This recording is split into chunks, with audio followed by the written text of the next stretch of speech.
Thank you so much for being here with us today. And I think it will be a nice start to talk about what does it take to make a political leader? What's political leadership? So I think, what do political leaders do that we most need them to do? And it's two very simple things. The first is to help a community or a group of people know what their purpose is, what goal they want to reach. So it's to either inject ideas or help the group find what it wants to do together. And the second thing is an effective leader mobilizes the resources of the group to achieve that goal. So human beings can do so much on their own, but a political leader needs to be able to help them together work out what they need to do together and mobilize them to achieve it. So what do you need to do that? That's the other part of your question. I think there are three absolutely crucial qualities that good political leaders need. And the first is a selfless vision of what they're achieving. In other words, people, if you're going to lead people, they need to follow you. You can't be, as one head of an international organization said to me, I'm leading, it's just nobody's following me. That's not leadership. Not at all. But to trust you, people have to know that you're purpose-driven. And I think political leadership needs a leader whose purpose is something other than their own advancement. It's got to be a selfless vision of leadership. It's got to be a selfless set of purposes that everybody else shares in. The second quality I think leaders need is competence. Competence means the ability and the discipline to inform themselves, to know what really is the right decision given the information at that time. The ability to take advice from a lot of different people in a moment of crisis and to synthesize that advice. That's competence. And the third thing that I think leaders need is they have to be trusted always to act with fairness and with justice. So to treat people fairly and to treat people against a clear, understandable moral code. So leaders have to be trustable in that sense, just and fair. And so we're not looking for angels when we look for good political leaders, but we need to find people and we need to test candidates and ask ourselves, do they have these three qualities? Because in my view, those are three qualities necessary for leadership. And non-negotiable ones, right? Yeah. Because when it comes to making a tough decision, it's also a person's decision, right, on behalf of others. So how does one develop a sense of fairness, or how can I incorporate different visions if I'm making a decision on behalf of a larger group or of a country? Where can we develop those skills? Well, I think it's really interesting to watch those leaders who lose their ability to listen to the group, who lose their ability to question and let others challenge them and start substituting their own personal view for the view of their government. Okay. That's dangerous. In the Chilcot report, they said Tony Blair wrote a memo to President Bush, and his memo began with the words, "Whatever happens, I will be with you." I, not the United Kingdom, the country for which I'm Prime Minister, which is why I'm writing to you, but I. And I think that's what happens when a leader spends a lot of time in power. They start, in some cases, they start conflating their personal decision-making, their personal views with the views that they hold as an office holder. And I think a good political leader is one who is always speaking on behalf of the group that he or she is mobilizing. That's a very tough task, actually. So you are the Dean of Oxford University's Blavatinik School of Government. What's the importance of a School of Government? And is it relevant nowadays? Is it more relevant than ever, actually, right? So I think it is. I think no matter how good a private company or a charity is, the difference that you can make through one very successful charity is always quite small compared to the enormous difference, negative or positive, that a government can make by getting something a bit better or a bit worse. So quite small improvements in government can lead to huge positive effects for people. So it's kind of surprising that the world has so many business schools, It has so many schools of social entrepreneurship. There are so many places you can learn to go and excel if you want to be any kind of professional, almost except for a professional in government. And I think therefore it's really important for the world to have places which take that challenge on frontally and say, right, what are the problems of government that we need to research, that we need to educate people to deal with, that we need to engage with the private sector, the not-for-profit sector, governments, so that they can collaboratively find solutions. So that's what the School of Government was born to do. Right.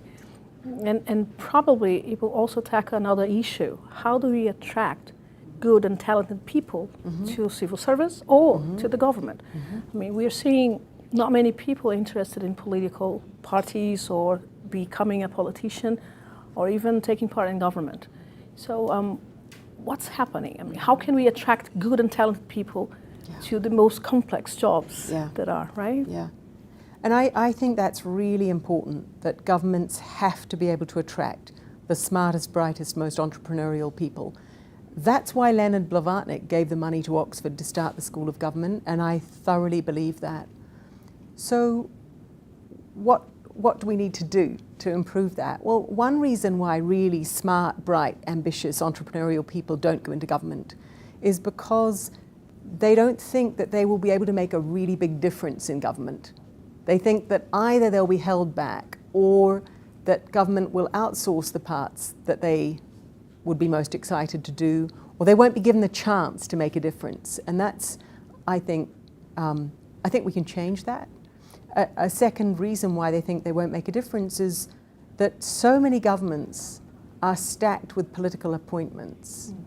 And that if you're a young, brilliant, ambitious, not necessarily partisan person, you don't belong to a political party, right, but you really want to do public service, it's not very attractive if you're never going to be promoted on merit, if you're always only going to be promoted as a political favor.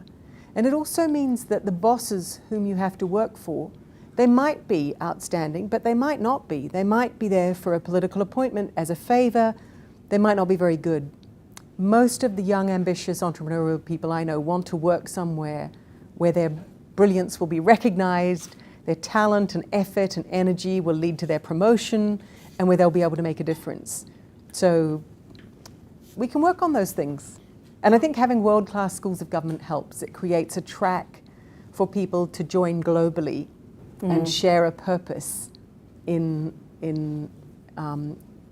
sort of doing something with the public service or alongside the public service or getting closer to the public service through private enterprise, and all of that helps improve government. Step by step. Yeah, the thing is, it can be very frustrating to be stopped because of red tape, or because of the way policies are made, especially if you're not a partisan person. So maybe we can change a little bit. The question is, why is that we have this feeling that governments are failing us? Because one thing is, we should be attracting good, talented people. But why we don't have those people there? Beyond this red tape and political appointments, why are governments failing us everywhere, apparently? What's happening with this failing sentiment of lack of trust? So I don't think governments are failing everywhere. Okay. I think government is really difficult. If the things that governments were supposed to do were easy, you wouldn't need government to do them. Okay. It'd be far easier for society simply to be organized in self-organized little groups and not to have governments. But we have to have governments because the tasks that governments have to take on are the most difficult. They're the ones that involve trade-offs, really uncomfortable, difficult trade-offs. Do we spend more on medicines for sick babies or more on medicines for, dying elderly? Like, these are difficult questions. And you can't just expect a society at large to make them because they don't have a mechanism. The mechanism is government. So government is difficult, but there's a lot that government quietly succeeds at. I think the reason why at the moment we live in a world where people feel not that government is failing, but that government is failing them, is because we're living in a decade where it looks to very many working people as though all the benefits of globalization are being channeled to a very small number of people at the top who are becoming exponentially wealthier, and that those people avoid all the responsibilities of normal people. If you're a teacher in Brazil, you have to pay your taxes, but perhaps if you're Google or Starbucks, you don't. And that enrages people. It enrages people that there's one standard for the super wealthy and a different standard for them as working people. And so it's not that government's failing, it's that government's failing them, and they don't trust it to act impartially anymore. And that, I think, is why in the United States and in Europe we've got these big anti-establishment movements that are taking off among exactly that demographic. So is there any way we can help people understand how we can take back this feeling that the government is actually serving us and the purpose for the society and the groups that actually elected these representatives, right, to be there? What should we do?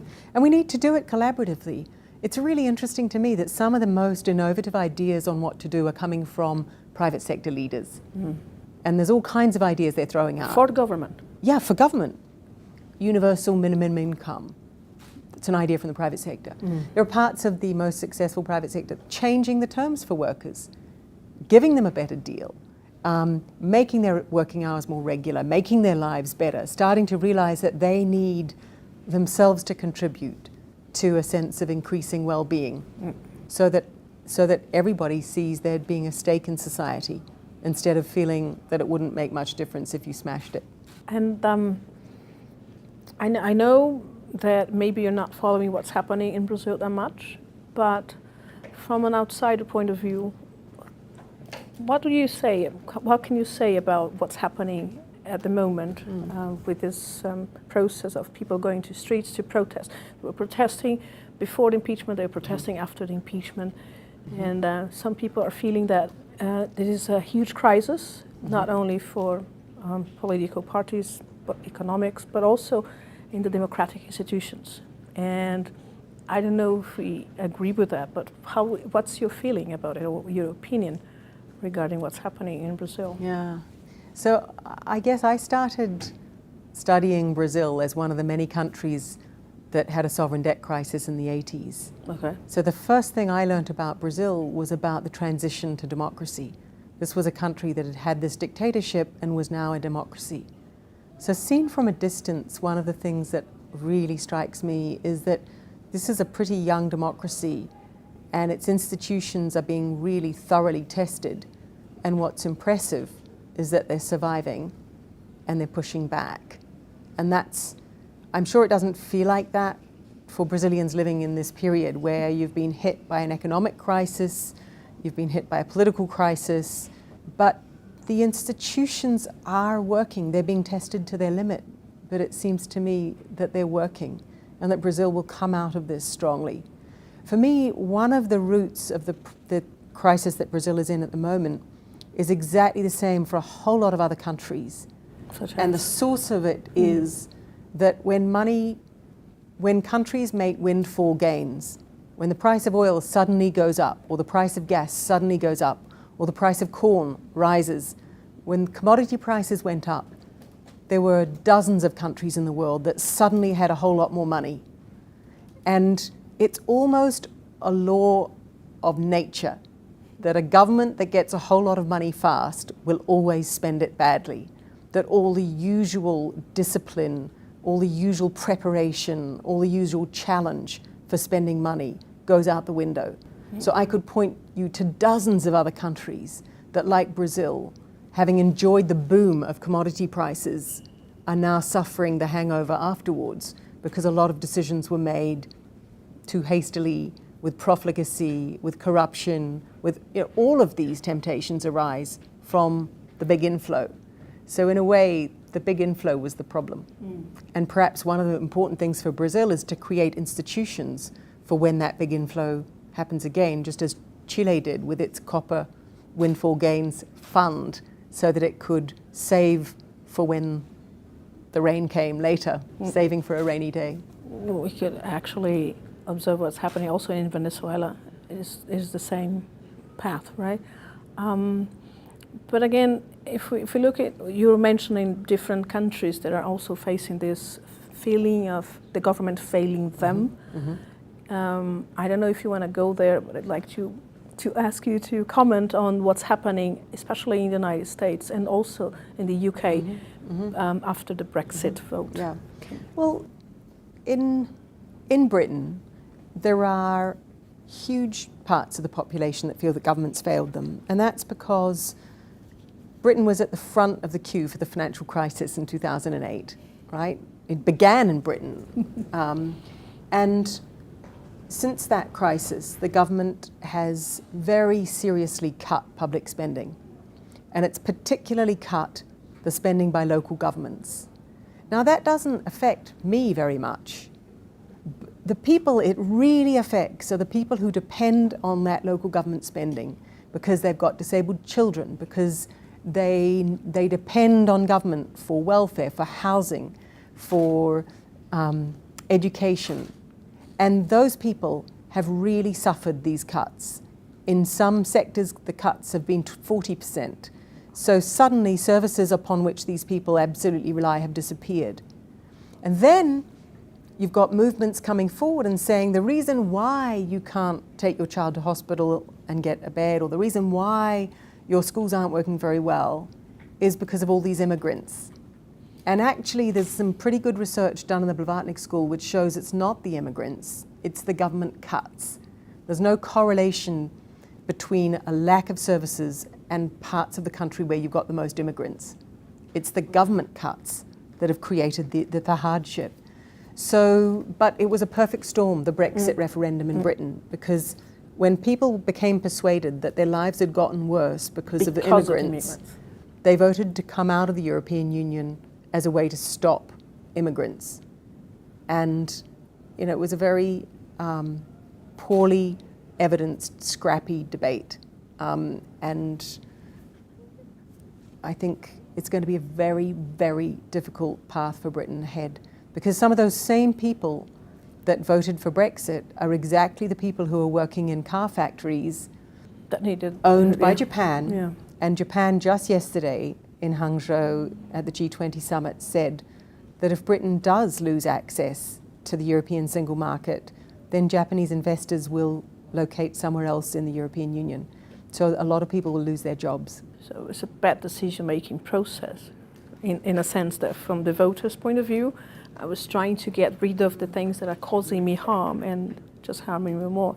Well, I think for a lot of people, and certainly for me, it made me really think about referendums. Okay. And the fact that, you know, Mrs. Thatcher once said that the referendum is the tool for dictators and for demagogues.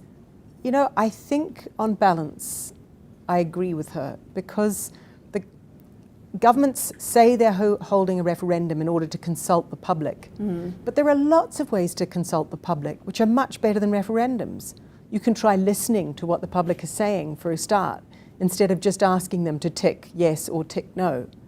So it's not a good way to consult. But the thing that most worries me about a referendum, like the Brexit referendum, is that who takes responsibility for the decision? There's an elected government that should take responsibility for decisions, but when an elected government gives a decision to the people through a referendum, that nobody takes responsibility, because it's for the aftermath. Everybody takes responsibility, and therefore nobody does. And I think that's a very bad principle for accountable government. Good point. But what do you make of what's happening in the US with this, you know, a lot of support for Trump and all the things that he's saying that he's going to do with the international community and the immigrants? You know, I think American scholars have done a really fantastic job, some of the think tanks, at pulling the data together, which shows which Americans, and there's a huge number of Americans, whose lives are getting worse. And they've showed that America has sustained a period of real wage stagnation, of people's lives simply getting worse, and them losing the prospect that their children's lives will be better. And so I look at that demographic and I say, if that were me, and I were facing one candidate who tells me that she'll do her best to make it a bit better, and the other candidate who says, damn it, let's smash the system. If you feel you've got no stake in the system, it doesn't look like there's a cost to smashing it. So I think there's some of that. I also think that there's just a very obvious reason for thousands of people to show up to Donald Trump rallies, and that's because he's entertaining. He's unbelievably obnoxious and crude and rude and says things that are totally inappropriate, and we all love watching that. I mean, when I say we all love watching it, everybody finds it entertaining. Yes, it is. And you can tweet about it. Dave Eggers did a wonderful kind of essay about going to a Donald Trump rally where most people were there because it was entertainment. And I sat thinking, yeah, if Donald Trump came to Oxford, would I go along? I'd probably go along for the entertainment. But it's dangerous. It is dangerous because it looks like endorsement, not just being entertained. But I think on the serious side, what's dangerous about Donald Trump has nothing to do with politics or ideology or his party.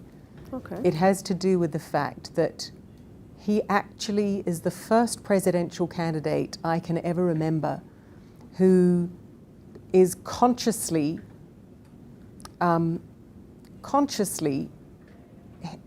hitting out at the three foundations of American democracy. He's saying when it comes to elections that they're probably all rigged, and therefore we shouldn't necessarily accept the result. He's saying when it comes to the rule of law, he's encouraging people to punch dissenters in the face and saying, and I'll cover your legal fees. This is, the rule of law is really important in America. It's a society made up of people from all different cultures, and what binds them together is a sense that they're all equal under the law. And third, the other thing about America that has held it together is the protection and respect of minorities. Now, it's not perfect, obviously. Mm-hmm. There's a huge race problem and such like. But to unleash the meanest spirited part of people, to tell them that there are whole parts of their community, you can't trust Mexicans, you shouldn't accept Muslims, it takes a machete to a foundation of American democracy. And if you take away a belief in electoral representation, a belief in the rule of law equally applied to everybody, and a belief in the protection of minorities, in my view, you are destroying the foundations of American liberal democracy. And as I said, that's not to do with an ideology or anything. It's just to do with a reckless politician who doesn't seem to me to think about what the foundations of American democracy are. He thinks on his feet and just says things that come to mind. Maybe he's not really a political leader, but a political celebrity.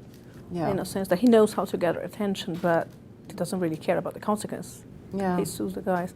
I don't know if we can foresee what's going to happen, but what if he wins?